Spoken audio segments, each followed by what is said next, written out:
السلام علیکم ورحمۃ اللہ وبرکاتہ اعوذ باللہ من الشیطان الرجیم بسم اللہ الرحمن الرحیم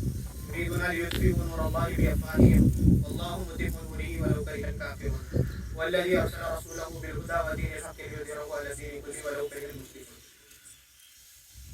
عزیز ساتھیو، ہم دیکھ رہے ہیں کہ کس طریقے سے پچھلے دنوں میں غزہ کے معصوم لوگوں پر، معصوم انسانوں پر اسرائیل اپنی بربریت جاری کری ہوئی ہے۔ آج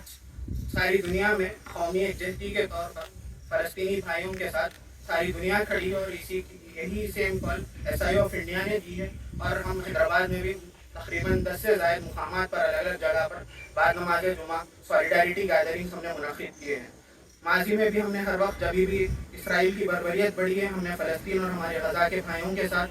یکجہتی دکھائی ہے اور الگ الگ طریقے سے ڈیمانسٹریشنز کیے ہیں۔ سب سے پہلی بات تو میں یہ بیان کرنا چاہتا ہوں کہ ہمارے لیے فلسطین کیوں اہمیت کا حامل ہے۔ ایک تو اس کی ایک اپنی ریلیجس سینکٹیٹی ہے، جس طریقے سے کرسچنس کے لیے ویٹیکن سٹی کی ایک اہمیت ہوتی ہے، اسی طریقے سے مسلمانوں کے لیے جہاں پر مسجد الحرام اور مسجد نبوی کی ایک اہمیت ہے، اسی کے ساتھ ساتھ بیت المقدس جو مسجد اقصی ہمارا قبلہ اول ہے، اس کی بے انتہا اہمیت ہے، اور ہم اسی کے لیے یہاں پر جمع ہوئے ہیں اور یہ کال دے رہے ہیں کہ ہم آپ کے ساتھ ہیں، آپ اکیلے نہیں ہیں۔ اس کے بعد کچھ ہمارے ڈیمانڈز ہیں جو ہم رکھنا چاہ رہے ہیں۔ سب سے پہلی چیز تو ہم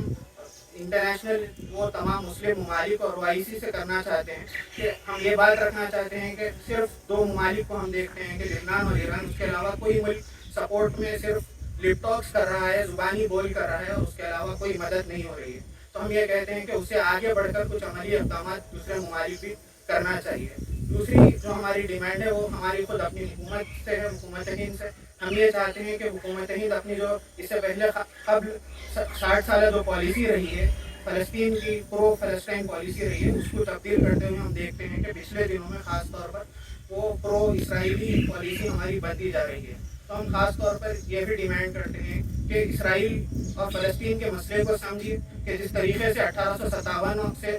1947 کے بیچ میں جو پوری آزادی کی جنگ تھی، اور برٹشرز نے جس طریقے سے مسلمانوں کو اور پھر ہندوستانیوں کو یہاں پر باغی کہے تھے، وہی سیم حل فلسطین اور اسرائیل کی جنگ کا ہے، اور اسرائیل فلسطینیوں کی جگہ پر خالی قبضہ کر رکھے ہوئے ہیں، اور وہ لوگ فلسطینیوں کو بدنام کر رہے ہیں کہ یہ لوگ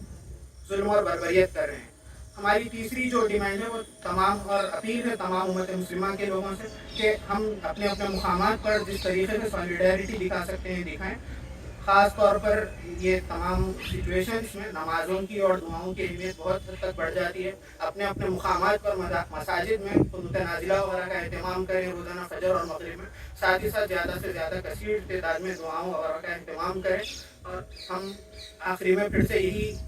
چیز کہتے ہوئے اپنی بات ختم کروں گا کہ ایس آئی او ہمیشہ سے ماضی سے ایس آئی او اور جماعت اسلامی فلسطین کے سپورٹ میں ٹھہری ہوئی ہے، کوئی بھی اس کے خلاف میں جائیں گے، ہمارا سیم کال کنٹینیو رہے گا اور یہ آگے بھی انشاءاللہ جاری رہے گا۔